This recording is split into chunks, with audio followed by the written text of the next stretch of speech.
Good morning, good afternoon, and good evening, everyone. This is Joseph Trevisani for FX Solutions. I'm going to do something I haven't done before. We have a scheduled topic here, German elections and the EMU. But there's something else I want to talk about. It's something I'm thinking of for a presentation this coming next week at the International Traders Expo here in New York. But I'll talk about that in a minute. First of all, let's deal with the topic that we have here. It was also the topic of my last column, which you can find on our website, and you can also find on Real Clear Markets. I post there as well. The dollar has been, as I said in a column a number of weeks ago, doesn't necessarily deserve all its friends. One of the things that the dollar has been benefiting from for more than 2 years now is a phenomenon, an effect that we all know from trading, we all know very well. Whenever things get rough, whenever things get unpleasant, whenever things get dangerous, and whenever traders get worried or investors get worried, they still flock to the dollar. There are forces out there that, given a different situation, would certainly be punishing the dollar, primarily the budget deficits of the U.S. government and the liquidity provisions of the Fed. Enormous amounts of liquidity have been pumped in, and by and large, that damages the currency. But that's not what we're seeing here. As with the dollar, you have the reverse on the euro, and that's what we're going to talk about here. The European system, as designed now and as existing now with the EMU, the European Monetary Union, and the ECB, coordinating an economic but not a political and not a fiscal union of 16 countries now, or did one more join? Maybe 17 countries now. And in the background, of course, the 27 members of the EU. These two organizations are dependent on two treaties between democratic governments. The origin of the EU is in the Treaty of Rome. I think it's 1954. If someone knows better, please type it in and I will stand adjusted. The second is, of course, the Maastricht Treaty, which set up the EMU after the failure and the collapse of the ERM, the European Rate Mechanism, back in the 90s. Both of these treaties are treaties between governments. The governments that accede to these treaties, that proposed and ratified them, are democratically elected. And the question always has been unanswered for these organizations: what if, due to circumstances beyond the government's or the governing elite's controls, the people of the country, the democracy of the country, the populace of the country, no longer sees an advantage in being a member of these organizations and elects a government to change that? This is certainly possible. Many strange governments have been elected, not assumed power on their own. To give an extreme example, and please, I am not drawing any parallels between the EMU, the EU, and Germany in the 30s, but the Nazi regime was originally assumed power by legal means. So where are we if there is a nation, and it is possible, without doubt, depending on how bad things get, that elects a government that does not want to participate in the organizations here? Primarily, I'm thinking not so much of the EU, which has been an enormous success, but of the EMU, the euro. No, it's not Fox News, sorry. I see the comments up there, and I will respond to them through the microphone rather than I'm typing in there. And this is why I focus my last column on Alex Weber, who is still the now resigned head of the Bundesbank. He was, without doubt, in line to be the replacement for Jean-Claude Trichet at the head of the ECB. Now, Mr. Weber's personal history, he was an academic until he was rather surprisingly appointed to the Bundesbank.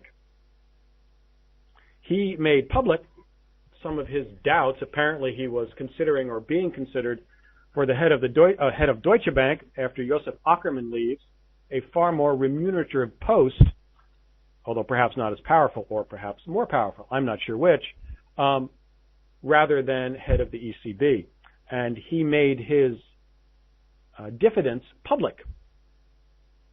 That, according to news reports, infuriated Angela Merkel.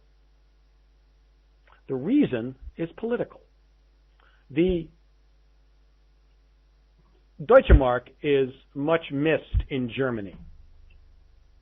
The ECB and the euro are seen by much of the German population as supported by Germany to the benefit of the more profligate states of the southern tier.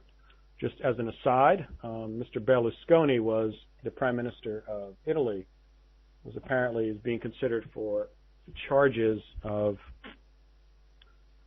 well, we wouldn't, for charges, I think, of soliciting sex from an underage minor, or all minors are underage from a minor. Anyway, so that is not a particularly good time for Angela Merkel and the German coalition she represents. However,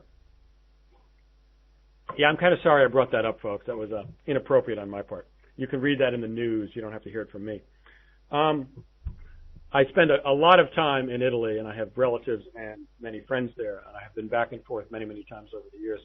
The Italians have an interesting relation with their government. It's not one that Americans would recognize. It's a very different relationship with their government. But enough said about that. We could do that on another topic. The various I am sorry I brought this one up, folks. The things that the ECB and the EU have done to rescue the various countries are not at all in first Greece and then Ireland and perhaps Portugal next. We can take a look at the Portuguese spreads shortly. They were up, I believe, 14 points yesterday, and the 10-year that I looked at yesterday is at a high for this cycle. All of these countries are at, not all of them, we'll talk about those in a minute. These actions, these institutions, as proposed, are not at all popular in Germany. Angela Merkel has a series of provincial elections at the end of this month in 3 of the German provinces, Saxony-Anhalt, Baden-Württemberg, and Rhineland-Palatinate. Her coalition, Christian Democrats, and I forget who they're allied with, stands a very good chance of losing these elections. If they do lose these elections, it will be much harder, despite the news that you saw today that the European finance ministers have agreed on some sort of permanent facility. They agreed on a facility, but they forgot to fund it. The reason they forgot to fund it, even though this was not said, is because probably the Germans have not agreed how to fund it. Because as we've seen already, and we'll see in the future, any rescue plan or institution or organization for the over-indebted, over-deficited countries depends on German credit. No one else is backing up these institutions and these rescues except German credit. So if Angela Merkel loses these elections, it will be much harder for her government, because there are future elections coming, there are more elections in the fall, to maintain its power if it wholeheartedly supports, as it seems to, because after all, there really isn't any choice in this matter, supports these institutions and further German support of these institutions. This is why Mr. Weber's resignation, I thought, and still do, was far more important for the euro than what was going on in Egypt. Egypt has the headlines, but Egypt's only relation to the currency markets is that if it gets particularly unpleasant there or becomes anarchic, then people will flood to the dollar for safe haven purposes. And as soon as it calms down, they will leave. And that's, of course, what we've seen.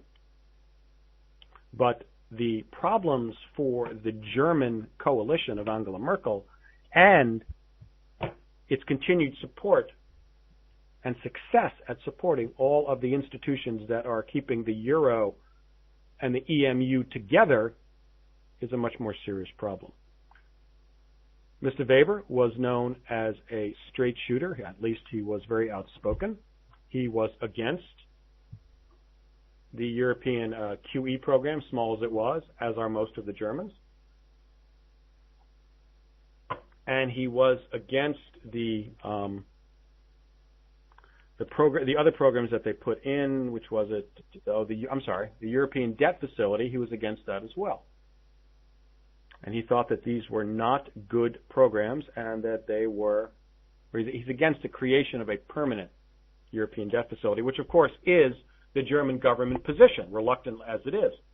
But these qualities, one of being outspoken, and two, being against the policies which are not popular in Germany, and being a diehard and very straightforward inflation hawk against and be willing that should be the ECB's focus, were very popular in Germany.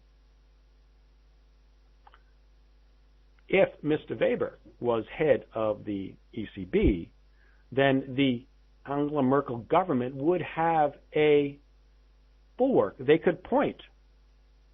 It would reassure the German population and German fears that the ECB is being turned into a funding mechanism for Germany to fund the social programs of profligate states of the southern tier. If Mr. Weber was head of the ECB, it is a support, and would have been a support, for the Merkel government in the elections coming and in the elections in the fall to have him at the ECB head. With him out of the picture, it becomes a much cloudier view as to one who will head the ECB.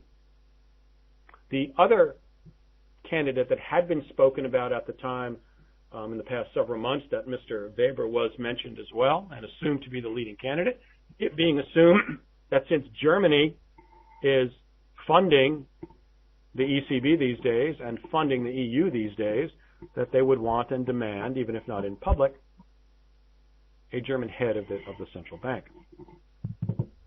The other prime candidate had been Mario Draghi, who is, I believe, the head of the Italian central bank. But at any rate, he's Italian. And it is unlikely, and seems unlikely still, that the Germans would permit a central banker to head the ECB from one of the over-indebted, deficit, and black market countries.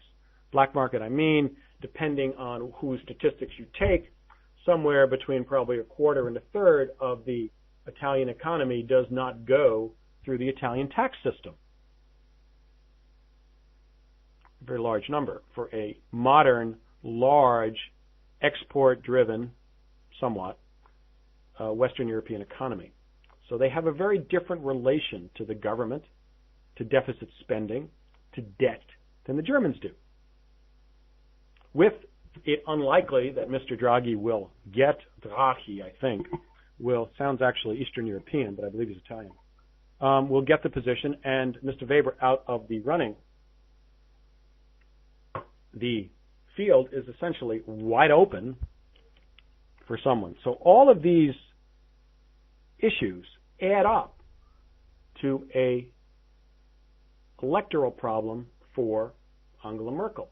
And this brings us back to the original question, which is behind this topic, German elections and the EMU. What happens if the electorate repudiates either agreements or treaties and elects someone to take care of their business? The next problem, of course, is this month. February 25th, there's an election. It was originally March 11th. In Ireland, the ruling party will lose this election. I always get the parties' names wrong in Ireland. The current party, which had been headed by Brian Cowan, they have a parliamentary system, was the Fianna Fáil. They have essentially ruled Ireland since independence in the 20s, originally under Eamon de Valera, when they won their independence from Britain in the war in the early 20s, 22, I think. That's the Fianna Fáil, and I, as usual, have forgotten the name of the opposition party, which will win the current election, in coalition with the Labour Party in Ireland. Ireland signed a treaty, relatively punitive, at least viewed punitively, not treaty, but an agreement. I am not going to speculate on that one. That's a little too dangerous. The agreement that they signed with the EMU, the IMF, the EU, and all of the other EU organizations to bail out the banks, which the Cowan government very foolishly and unnecessarily agreed not just to guarantee the deposits that most modern governments do now, deposit insurance here. We've had it since the 30s in Franklin Roosevelt. But he agreed to insure or to guarantee also the debts, the debtors, the bondholders of the banks. Unnecessary and very foolish. Nevertheless, they're not going to go back, apparently, on their word. So that is the driving force for the Irish bailout from the EU. Not sovereign debt, but a government guaranteeing private debt. And not private bondholders, but not Irish. Most of this debt is held, guess by whom? Other European banks, which of course was the rationale behind it in the first place.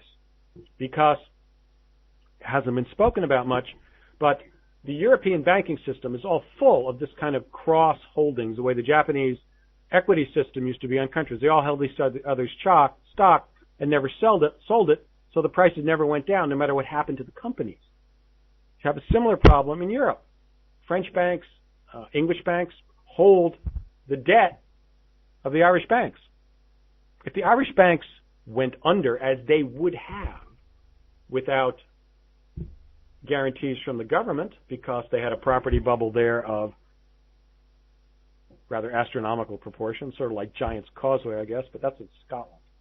You don't want to confuse my Gaelic entities. I'll get grief for that. So that is unstated, but one of the reasons the Cowan government did, because they did guarantee the debts of the Irish banks, is because they were being good EU citizens. Because the debt of those banks was held by other banks in Europe. And if the Irish banks go down, all the capital hell would break loose amongst European banks holding this debt. So the Irish government guaranteed it and then found out it couldn't pay it. Couldn't meet the guarantees without help from the EU. So they signed this agreement to take money, I think it was 80 billion euro, from the Europe. I mean, it's like Ireland is a country with 3.5 million people. They had to borrow $80 billion to bail out their banks. This is the problem with property bubbles, to say the least. So this treaty, or not treaty, but agreement, which borrowed this money, is operating at, I believe, 5.8%. Now, for a 10-year debt, that's a very high rate, especially since it's supposedly guaranteed and help given to the Irish so that they can get out of this problem, or at least paper over this problem temporarily. Well, one of the positions of the opposition party and their labor allies, I think it's the Fianna Dale party. Sorry, folks, I'll look that up in a second. Is that this agreement needs to be renegotiated. If you have, and this is the problem with all of the issues in the EU, is that the population can get uppity. And it's been rumored, and I spoke to some friends of mine over there, and they said since this election seems to be a foregone conclusion, the EU has, not in public, but has privately agreed to renegotiate or at least cut the interest rate 25 basis points. So they go from 5.8% to 5.55%. That is not much of an event. But we have here this issue which is the same as the German one. If the parties which support these types of cooperative institutions and cede power to the ECB, to the European Commission, which is the executive of the European Union, but they do not achieve their goals, if they cannot keep the economic wolf from the door, and that certainly has happened in Ireland, and much of the fault is with the Irish government of Brian Cowen for permitting this type of bubble. Same problem in the United States, although we have a much larger economy, and American politicians have been blaming everyone except themselves for the housing bubble in the United States. Certainly politicians and political policies and economic policies enforced by government have a good deal of fault there. So where do we tie this out? So I think what we're seeing here is that neither one of these countries is going to now repudiate either the treaty. The Irish are not going to. The government is going to be under such tremendous pressure. And there does not seem to be there's not actually a party in Ireland that is putting forth as their electoral position repudiation of the treaty. They talk about renegotiation, and probably what they'll accept is whatever the EU offers as a concession. But it is certainly conceivable that the economic situation, either in Ireland or other places, deteriorates enough so that this treaty, or this agreement followed by the treaty, the Maastricht Treaty behind that, the Union, becomes a question for electoral politics. The elites in Europe, which all support the unification, and they have good reason. Let us not rehearse our history of the 20th century, but there is certainly enough there to warrant belief in almost any other path, except the extreme nationalism that led to 2 world wars. Nevertheless, in the current world, there are no elites that support a breakup either of the EMU or the EU. But that does not mean that in a future situation, you may not have that as an electoral position. It would certainly require a much worse economic situation than we're in now, but there is little guarantee that will not come about. The second topic that I wanted to talk about today is the connection between all of these events, and I'm going to drag in a lot of other events here. But when we look at the financial crisis and how it has worked its way out into the world, it appeared on just first blush, or which countries have the most problems. Sorry about that. I was in graduate school quite a few years ago, but I did take international politics and finance, but it was a while ago. What we're looking at for the financial crisis, you see the obvious ramifications in the West primarily, although reflected in China and emerging markets as well. But as far as the financial systems go, as far as falls in employment, in GDP. It appears to be that this is a Western phenomenon. It's the European countries, it's the United States, that are affected the most by this. In that sense, it almost appears localized into the more developed world. Yet we see all of these other things happening. Tunisia was one. Egypt is another. There are now other places where this is going on. And you have to wonder, as I believe is true, that these things are connected. And that the event behind the events that you're seeing in the news is the current decline of United States economic power. Because what follows a decline, now this is not meant to be, I am not writing an epitaph here by any means. Much the same was said in the 70s with Japan as the then comer. Today, of course, the comer is China. The decline of an economic power is followed sooner or later, and usually sooner, by a decline in political and military power, in the ability to influence events around the world. Problem with the economy. The type of growth that we were used to, but even more emblematic of the change in of this problem than the change in GDP or the unemployment rate is the deficit. The government is borrowing about 40% of its budget. It is borrowing $1 trillion a year and more for as long as the eyes can see. There's the famous quote from Herbert Stein, the economist, something that definition cannot continue will stop. And that absolutely applies to this. When the rest of the world looks upon a hegemon, a military that is supported, and this is what's going on, that is supported by 40% borrowing from, if not its adversaries, certainly its competitors,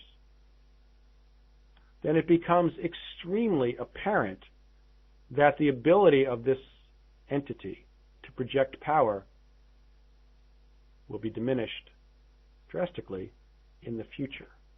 And that is one of the keys, I think, behind the series of crises that seem to be occurring. I think I'm going to call my talk rather grandly at the International Traders Expo, The Age of Turmoil. Because all of the restraints that had been applied by a view of the United States that if its interests or its allies' interests were crossed, the United States would come in and reassert whatever status quo had been there, one that is beneficial to itself. And the United States acts in its own interests in addition to grander interests, but primarily it acts in its own interest, as do all other countries in the world. The withdrawal of that sense is one of the things that is behind, I think, all of these crises that seem to be occurring with greater frequency now and having greater effect than they did before. All of these crises, surprisingly enough, or oddly enough, end up supporting the dollar. But that's a different topic. I'll do with that in a minute. So when you get inflation, which has its source, I think to a large degree, in the liquidity that the U.S., despite Mr. Bernanke's denial, basically up there saying, inflation, what me worry? So food prices are going up in the third world, or the developing world. Not my issue, man, which is more or less what he said in front of Congress. Nevertheless, they come from these areas because the U.S. is pumping it. All these commodities are priced in dollars. The dollars are out there in the world more and more and more. They are sitting on perhaps bank balance sheets, but some of them are certainly going to fund the type of credit and speculation that does exist in the commodity markets. Markets are more and more tied together. Hedge funds and others look for return. And when you have both a demand and a supply in the sense of dollar, push to commodities, you get the type of commodity inflation you have seen now. So when the hegemon, the United States, is not only running deficits that make no sense and that make no bones to their unreality, you cannot run the type of deficits that the United States is and maintain a healthy economy. Because the only way to grow out of a deficit, to remove a deficit, is to grow out of it.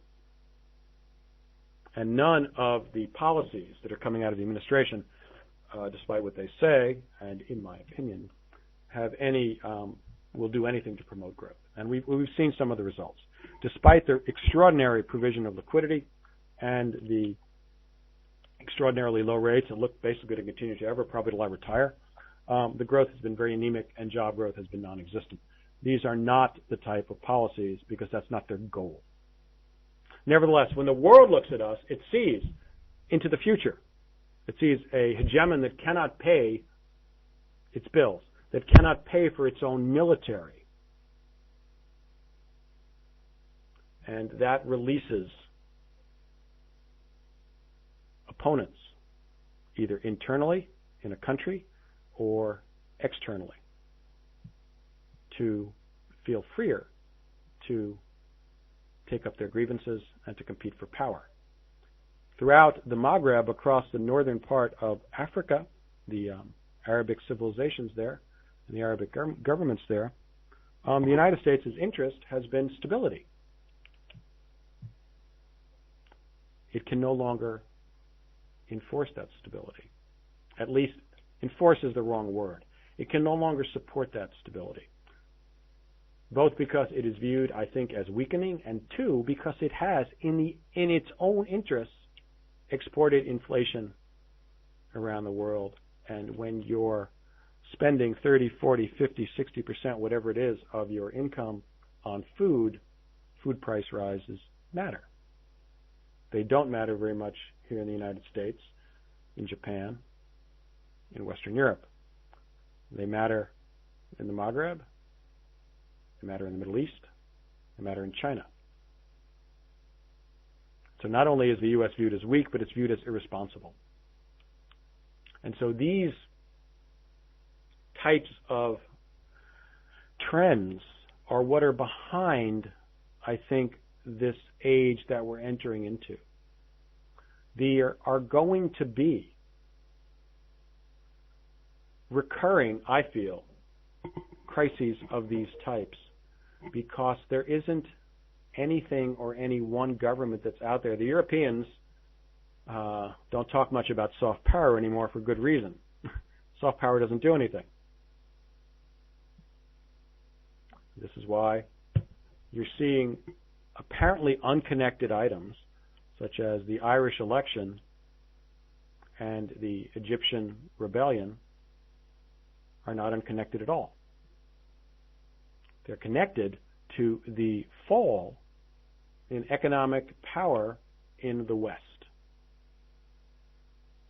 And as this changes, the world economic balance, soon to be followed by political and military balance, is shifting. And I think it's shifting faster than simply the rise of China might have imagined. Because you have two things going on. You have the unequivocal rise of China, and you have the potential permanent fall or decline in the United States economic and political power. The two of them together, even China alone, makes for a new political world. But combine that with what appears to be self-inflicted decline in the United States, and then you have a world moving very quickly to a new political dispensation. And when the restraining forces are released, all sorts of things bubble up. And that's what I mean when I say that we're entering into a different world where there will be recurring issues like this. Okay, let me answer some of these questions here. Let me see what I can do here. What makes China's threat to hegemony different than Japan in the 1980s? Partially the military power, yes. China is just a much vaster country. Many more people, although they do have a declining population, surprisingly enough, because of their one-child policy. Their potential power is just far greater than the Japanese. But also, I think, when you look at historical terms in China, and I mentioned this my last webinar, the West, in its ascendancy of the past 200 years, of its basic dominance of the world, military, politically, and economically in the past 200 years, since the beginning of the 1800s, has only known a weak and a divided China, and a China largely unable to project power beyond its own borders, although they did certainly enter into the Korean War and helped the Vietnamese in the Vietnam War. But largely it's been restricted to their own borders. They have made a great deal of political comment about Taiwan, but Taiwan is still an independent country. That's the China that the West has known and always dealt with. One that in the 1840s couldn't fight off the imperial expeditionary forces and the British in the Opium War. That put up with, had to, extraterritoriality on its own borders. That was largely another warring states period through the first 40 years of the 20th century, and was only united under the communists, who until the advent of Deng Xiaoping were unable to build a coherent and a successful economy. That's the West, that's the China that the West has known. But that's certainly not the China of China's history. It's certainly not the history of the rulers, it's certainly not the view of the rulers in China who know their own history and know China's many, many eras where China could project power far beyond its own borders. And that is the world, I think, that they imagine China belongs to, where China competes on an equal basis for influence, and even a more equal basis for influence and political power and military power around its own borders, around its own seas. After all, the U.S. Pacific Fleet cruises off the Chinese mainland. How, in fact, would the U.S. feel if the Chinese Pacific Fleet had as part of its cruising ground the Pacific between the United States and Hawaii? So I think China's view of its place in the world is based on its own history, whereas the West's view of China is based on its interaction with China over the past 200 years. These are two very different worldviews. So that's one reason, probably the main reason, when you combine that with just the literal size of China, that there'll be a great deal of difference. Plus, the Japanese, under U.S. tutelage, enshrined a anti-military constitution, an anti-military power constitution in the late 1940s when the United States beat Japan in the Second World War. That has largely remained in place. And I said one time that the Japanese were pretty much isolated in their islands for 1,000 years, and their one attempt to come out and influence the world from about 1895 until 1945 did not turn out very well. And it seems to have affected the Japanese view of their place in the world. And the Japanese political system has turned out to be completely sclerotic, unable to adapt, and they have a declining and aging population.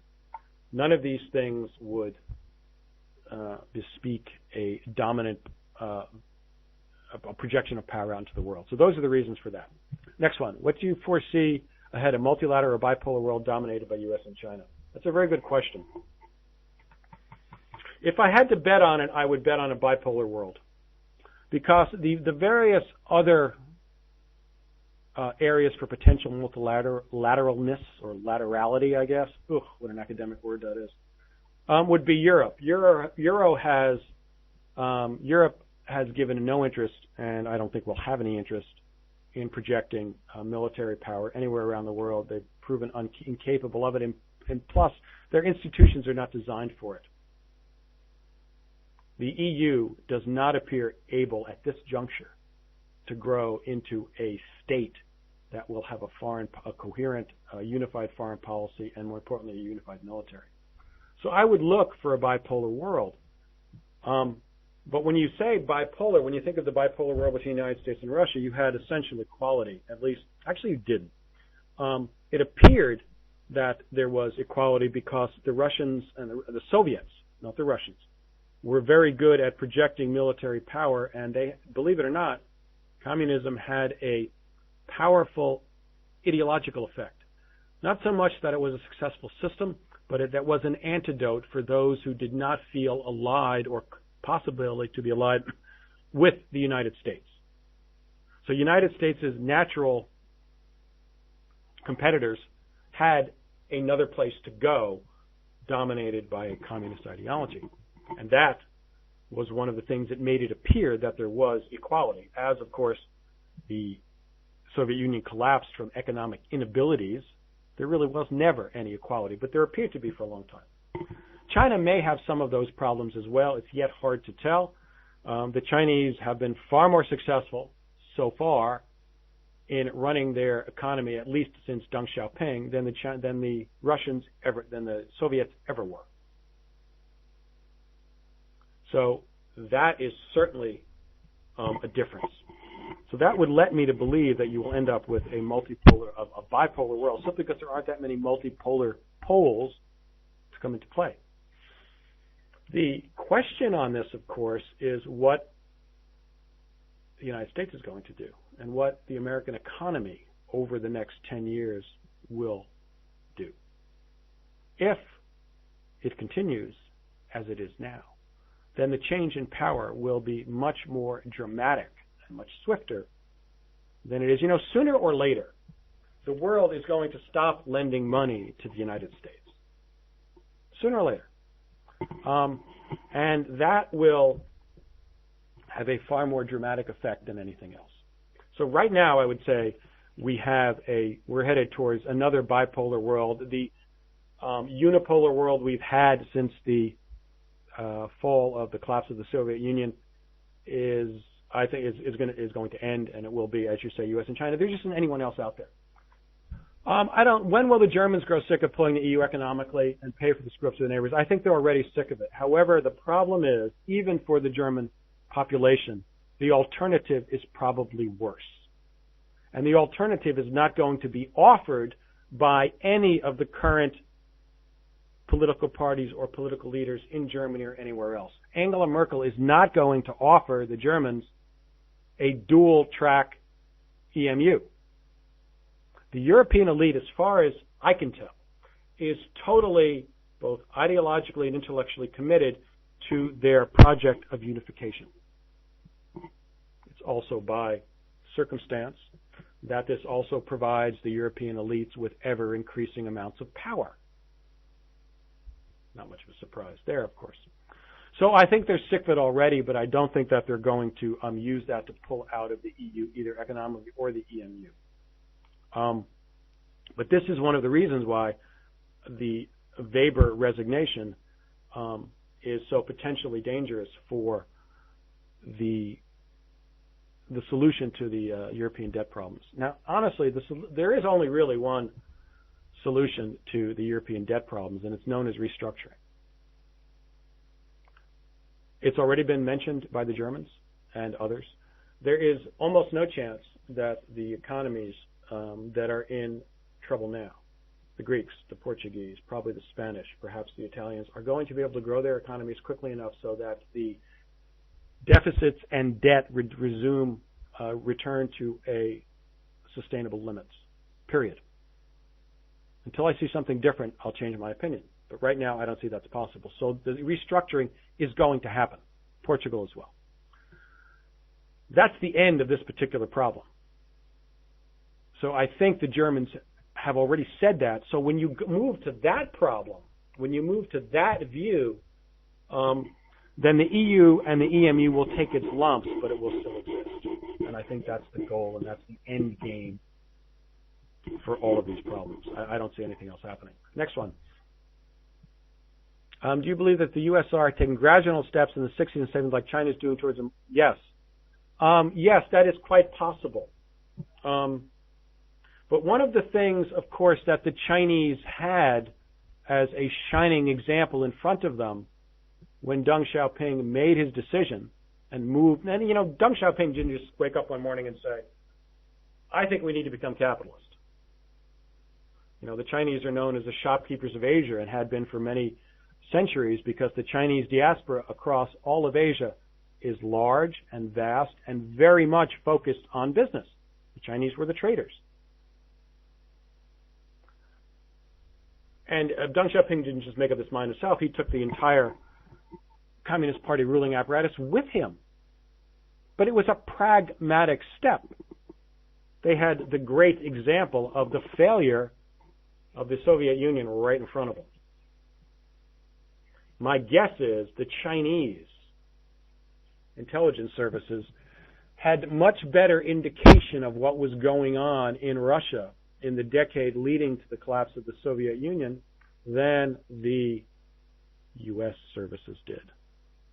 The CIA and all of the others were taken completely by surprise. You can read reports from the mid-'80s from the CIA, redacted versions, of course.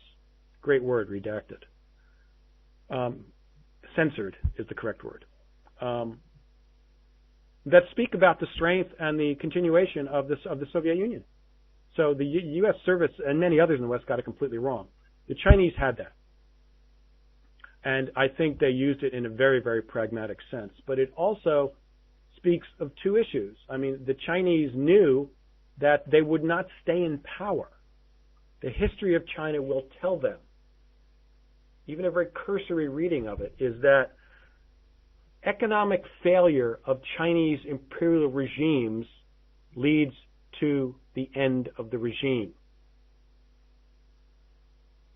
So they can learn their lessons for two places, from their own history and from world events at the time, primarily the collapse of the Soviet Union and the Warsaw Pact and the inability of Russia under the communists to come up with a coherent system economically. So yes, I suppose that's possible, but I can't speak to the different hold that ideology seemed to have over the Russian rulers that it did not have, at least in the result, over the Chinese rulers. I don't know enough about the two ruling bodies, the Russian Politburo Communist Party and the Chinese, to answer the question as to why it was so much easier for the Chinese to make a move which disavowed all of their ideology in the name of national power and national success that the Russians were unable to do. But clearly, the two things happened and we have the results. Let me just ask a few more questions here because I'm sure I'm running over as well. I believe they did. They also released the Chinese also released their pictures of their supposed stealth bomber or stealth fighter. From a purely military point of view, I would think that a successful anti-ship missile would be far more useful against the U.S. Pacific Fleet than a stealth fighter, but I leave that to the military analysts, of which I am not. No, we're not going to see the demise of the Forex industry despite our government's attempt to curtail it here in the United States.